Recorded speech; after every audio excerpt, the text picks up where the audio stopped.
impeachment na ito ay maliwanag na disenyo ng Marcos administration, hindi para malaman ang buong katotohanan at para panagutin, kundi upang pabagsakin ang kalaban sa politika at upang makalusot sa pinakamalaking nakawan sa kasaysayan ng bansa. Sa kasalukuyang administrasyon, gawin ito sa mga kalaban niya rin. This is impunity. At nakakatakot, baka maulit ang kasaysayan. Yung bumoto ba ng yes, maririlisan? Ako si Egay Risen ng Caloocan. Naninindigan, tuloy na lalaban sa administrasyong Marcos. Eto na mga boss, kakapasok lang na balita. Grabe si PBBM, nag-warning na, tanggal na isa-isa ang DDS. Malaking gulo to, nagdeklara na. Base sa impormasyong nakalap natin sa social media, mismong si Congressman Egay Irisin ang nagpakita na talagang kakalabanin na niya ang administrasyon daw ng Marcos matapos sabihing planado daw ni BBM ang impeachment ni BP Sara. Tinawag pa niya ang Committee on Justice ni Congresswoman Jinky Luistro na walang moral. Musunod lang daw kasi sila sa utos ng Pangulo para marilis lang daw ang pondo ng kanilang distrito. Sinisiraan niya na ng todo si BBM sa Kongreso. Malapit na kasi ang eleksyon. Gusto niya atang magkaroon sa Duterte ng posisyon pag nanalong presidente si BP Sara. Pinuri pa nga siya ni Senator Robin Padilla, kaya malamang kukunin ng DDS to. Kaya ito, sabay-sabay nating panoorin kung paano si President BBM, grabe, nag-warning na, tanggal na isa-isa ang DDS. Malaking gulo to, nagdeklara na. Tara, panoorin natin to. May I speak on a matter of personal and collective privilege to defend my integrity against criticisms on my stand not to participate in this Congress's impeachment process. The gentleman from Caloocan has 10 minutes. Thank you, Mr. Speaker, my dear colleagues. With due respect to the members of the Justice Committee, I cannot in conscience agree that this Congress has the moral ascendancy to claim that the impeachment process is genuinely in pursuit of our constitutional mandate to uphold accountability. Why? Number one, the process beginning the 19th Congress is already tainted.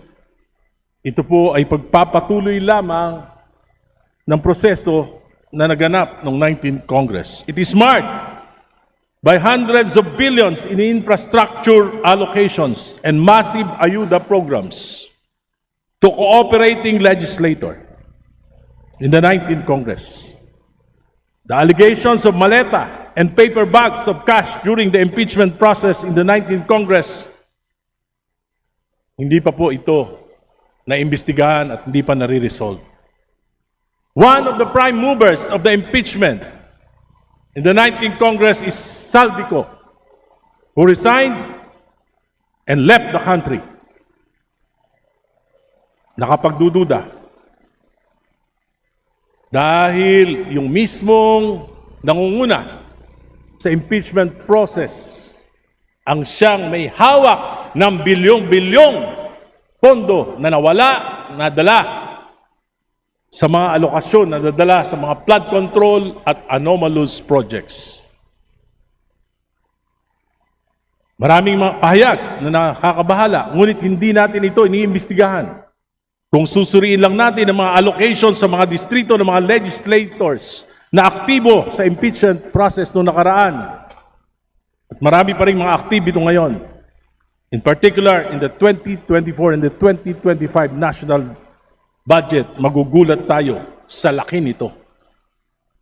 Even in my opponent in the last elections, the 2025 elections, publicly admitted that she signed the impeachment of BP Sara Duterte in aid of allocation.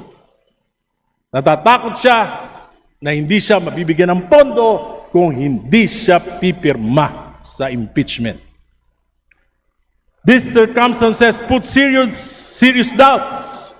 Is this accountability or is this about political leverage?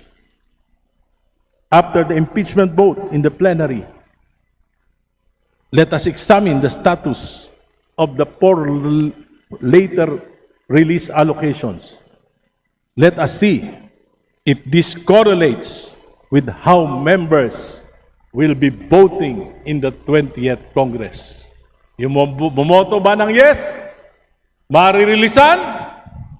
Yung bang bumoto ng no, at yung mga abstain, maririlisan?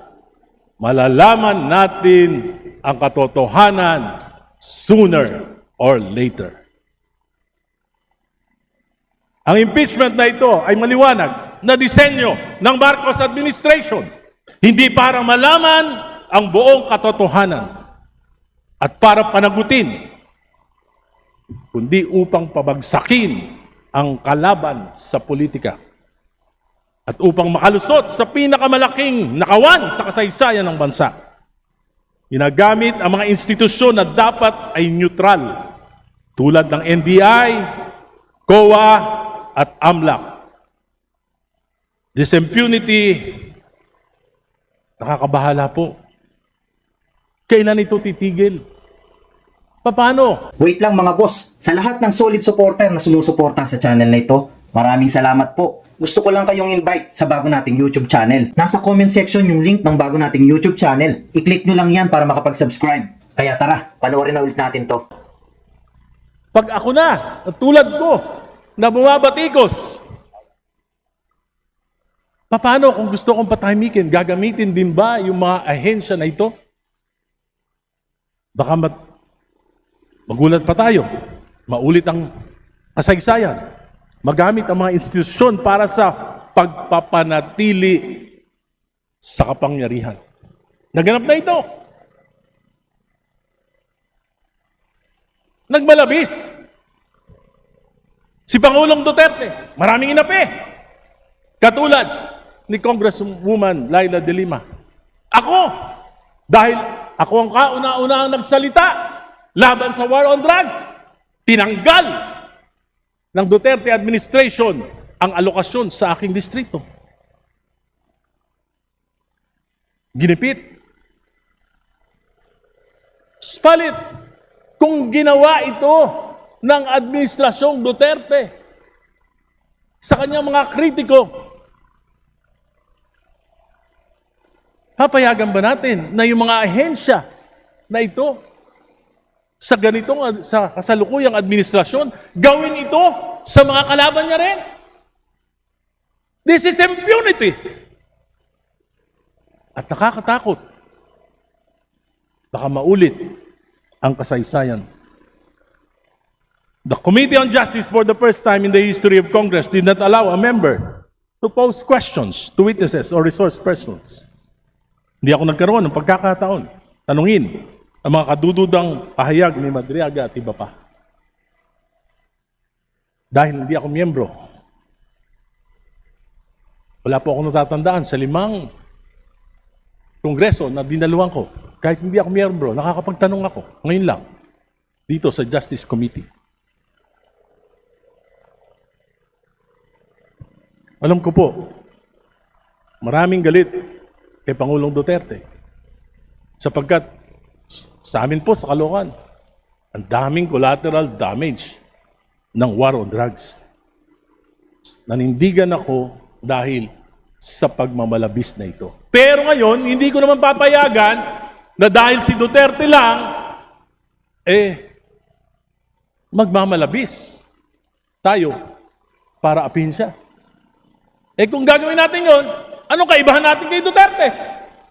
Di parang si Duterte din tayo. We cannot be loud against the Duterte, but silent against Marcos.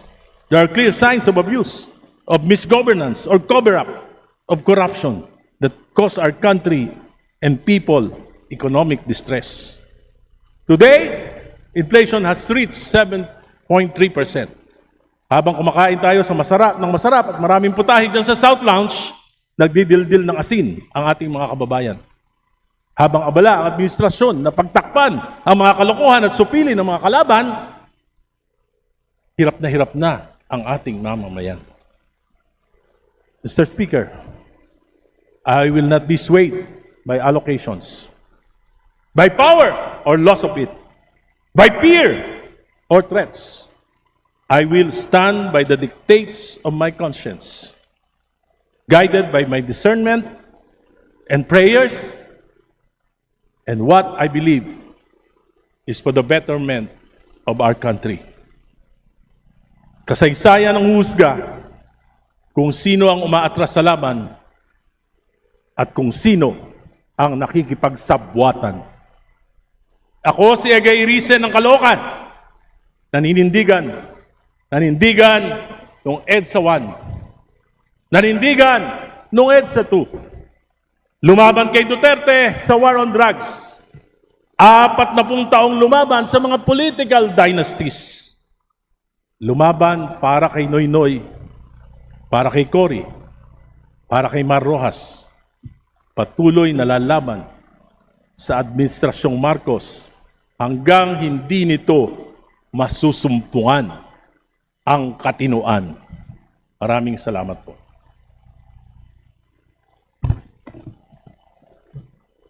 Majority Leader. Mr. Speaker, I move to refer the speech of the Honorable Arisi to the Committee on Rules for its appropriate action. Is there any objection? Hearing none, motion approved. Majority Leader. Mr. Speaker, I move to suspend session for a few minutes. Session suspended. Ngayon, ikaw bilang Pilipino, ano ang masasabi mo at reaksyon sa balitang ito? Mag-iwan ka ng komento mo sa ibaba at ating pong babasahin isa-isa.